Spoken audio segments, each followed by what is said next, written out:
Satnam. I'm Devi here, offering a general reading. As always, explore what applies, what feels right for you. Take this as inspiration, a starting point for your own inward journey.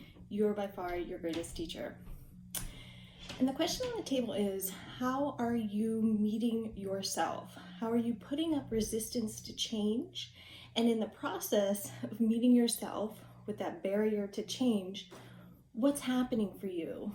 And to me, it almost looks like like this sphere, different from like the auric field where we're just shining our light, but this like sphere or bubble that we put between ourselves, our inward world, and our external world.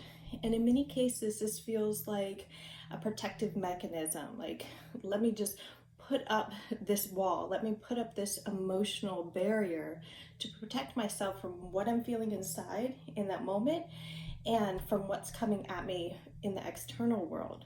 And so we get all these messages, these signs and synchronicities from spirit saying, change, need to make a change, need to make a change. And we might take some steps toward it. And then here we go, we get in our way, right? And here there's this opportunity to have this dance with the ego, this dance that flows. Instead, what do? We fight, we run, we play all these games with our ego. We push our ego down. And what happens? What happens when we choose to meet ourselves, this part of the ego, this mechanism of protection, with kindness and compassion, and get real about how we're functioning and what's really under the surface here? Because in all actuality, we're all here to, like, all the parts of you are here to do something wonderful, that want to see you succeed. It is that resistance that actually asks us to show up in a brighter and new way. And how will you overcome that challenge that you have created for yourself, or that society has put in your way, or spirit has aligned for your growth? Because as we continue to run with that resistance from change, we keep getting those messages. Here you go again. You haven't learned that lesson. Here's another opportunity. So it's not about chastising, sinking, and beating ourselves up. It's about saying, okay, how am I going to show up in the world? And first, showing up within yourself to see the possibilities, to feel through it. And I don't think it's that easy because everything's so hardwired in the emotional body. So what happens with our memory? We can have like 12 wonderful things happen, and then that one bad thing wires really quick. And so we learn some way to protect and to defend ourselves, sometimes from ourselves.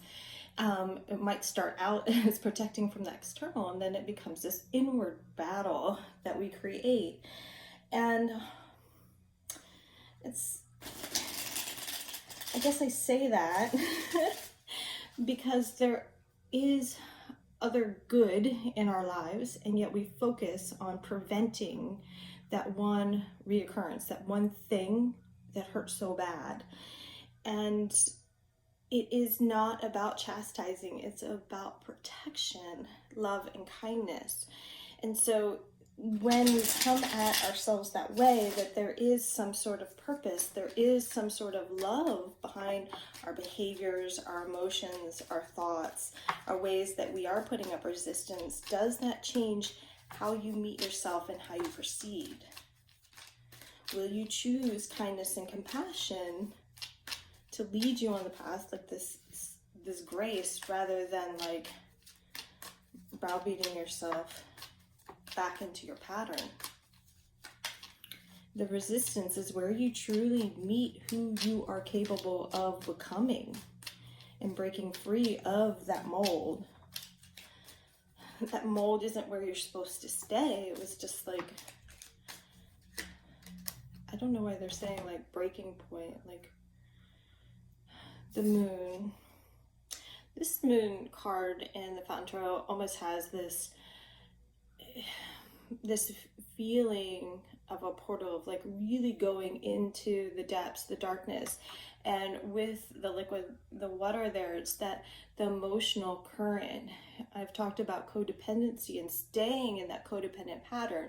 And so are you staying in one level of your emotional body to not go deeper, right? If we stay in the fear of the fear, we don't have to meet something deeper. Like if we stay with the fear, we don't have to get intimate, right? If we, I don't know why laughter is coming up. Will you choose to proceed and make it more of a joyful practice to joyfully meet yourself, like with laughter and love, even in the dark depths of the cycles that are being presented, that are part of who you are, that your mold is your own and it's where you choose to stay.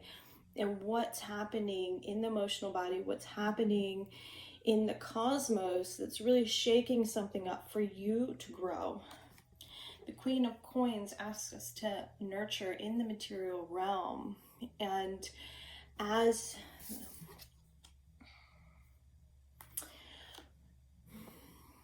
will you choose to see past the illusion that you are stuck in a fight or flight and choose to find freedom in the material? So the moon has this way of moving tides. It has a way of illuminating light in the dark. And in those depths, you can find, when you meet yourself beyond this resistance, when there is peace, when there is grace, when there is flow, you find ways to nurture your material world. Your physical reality can change. Page of Cups. So what is coming through to move out of your box, the box that you created for yourself, and how is that showing you your own personal strength to manifest anew and bring new love into your world? And that's love from you to you, or love of life itself. I want to keep the Strength card up. The Queen of Coins knows how to make her moves. And there is this balancing act of allowing, we could think of the Moon and the Strength card being like this yin and yang, to dance with the divine, to dance within ourselves, to cultivate this new reality. And notice how it comes in from above to then work with the coin, to work with the physical.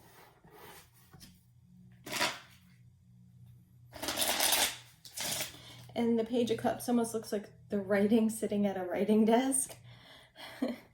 And so maybe it is about purging and getting really curious. And what would happen if you asked yourself a question, rather than like toiling in the thinking mind? If you sat down and asked yourself a question, answered it, asked a question about that, and keep going deeper in that way to explore to broaden your emotional horizons. And then we have the Jack of Hearts again, and the Two of Hearts. And so what if you are one with yourself, that then allows you to connect with every part and possibility in your life in this lifetime, and be that energy to, same cards again, manifest a new reality.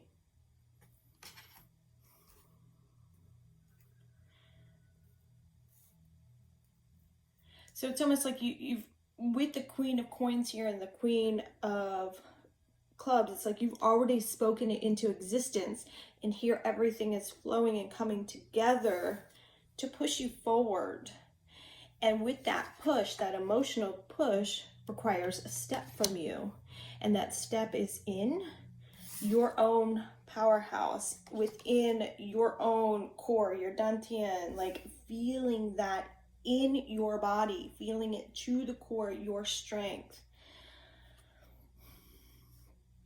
Your own resistance is the heavy load that you might have been or might be carrying that is sinking you under. So our emotions can teach us to flow, right? There's a purpose for our emotions. When something doesn't feel right, we know we need to make a change. When something doesn't feel right, we know our boundaries have been crossed. And sometimes it's about relearning what is appropriate and what's not, and what those emotions are doing for us. And so now, how have the emotions, the stories tied in those emotions, created a burden to now release? And can you create your own practice to release that, to challenge your own strength? Not challenge yourself back into your box, but challenge yourself out of your box. To begin connecting in new ways to the universe, to connect in new ways to you, to meet each emotion with kindness and compassion, to meet each human with kindness and compassion, because each human that comes at us, right, or we interact with, is mirroring back this opportunity to express, to feel, and be love.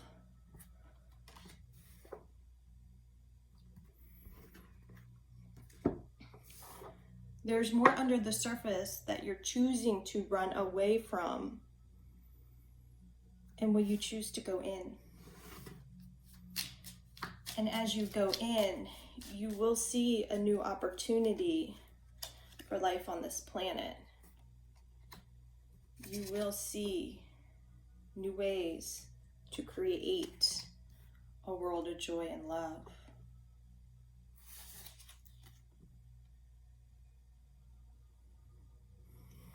And with the 2 here, it's like feeling it out versus thinking it out. And thinking it out puts us back in that box. It puts us back in feeling stuck. And it's so easy to explore what stuck feels like, what stuck thinks like to think that we're stuck, to find ways to see how everything else around us has made us stuck, rather than empower ourselves to move forward. Like, it's about self-accountability at some point. Yes, we can honor legacy burdens. We can honor our childhood wounding. We can honor the connections that have taught us new things about ourselves and the world. And yet, until we choose to rise and rewrite, we will find ourselves looping back. And so each time that emotion comes up, say, hey, look, hey, do you see yourself? Do you feel yourself? Do you see this opportunity? We're going to keep shoving it back, drinking it down, whatever it is you do. We all have ways to do it, and you're not alone. You're not alone. Why on earth would you ever think you're alone? And rewrite that story to see how the divine is always with you, how there are safe human beings on this planet, how there is love and kindness, compassion, and the energy that you put out based on the thoughts of whether it is in this trapped mentality, you will continue to receive that energy back to you until you transmute it. And when you start to see love and compassion, you'll start to feel new things come forward. And it's a process to get from here to here.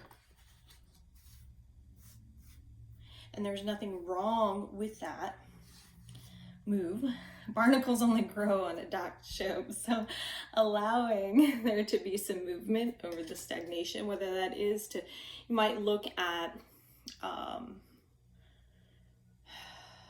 working with the 10 bodies in Kundalini yoga, recharge. There's nothing like a walk on the beach to soothe your soul. So taking some steps forward, one step at a time, to let things wash through. What does it feel like to imagine or feel your feet in the sand? What does it feel like, or can you imagine the warm glow of the sun on your skin? Can you imagine the breeze at dawn? Like, can you imagine what it is you want for yourself, and allow yourself to jump out of your experience in a positive way rather than like turn and run in confusion and disillusionment back into your trapped box. Can you explore what it feels like to connect heaven on earth, whether that is a journey in hypnosis, a journey in meditation, or simply getting in the car and going to the park? Dream, or better yet, dream. Follow your yearning for the deep blue sea. There are secrets here within yourself. There are downloads that you receive at night. At night, will you request what you need to clear? So some of it is not about constantly working in the daytime, working, thinking it out and doing all this work on ourselves. Can you simply say a prayer and offer up your resistance and ask it be cleared? Can you dream, like Tornamus, dream a little dream, right? To manifest new and allow this dream time to give you what you need to be that energy and to transmute that energy. And the movement and recharge that you do during the day to receive quality sleep will help you work with your dreams on a deeper level, so that instead of, clearing out the clutter from the day, like working with day residue, your dreams can help you manifest, your dreams can help you heal. And when you proactively work in the day and trust the vision in the dark, because you can put it into fruition. The Queen is here to tell you that. The Strength card is here to remind you of who you are. And as you manifest and move this energy, get grounded to bring the energy in from above all the way into your feet below. There's nothing like a walk on the beach to soothe your soul. What does your soul need? And how will you honor those needs? Knowing that your soul is it's like when we need more sleep, we get tired. When our physical body needs nourishment, we have a craving, right? Your soul is craving something, and it is showing itself in the emotional body for you to make a new change, to connect with love, and to receive love from the divine and the humans here on this planet. Will you allow it in? Gonna leave it there. Do hope this served well. Take what resonates. Set now.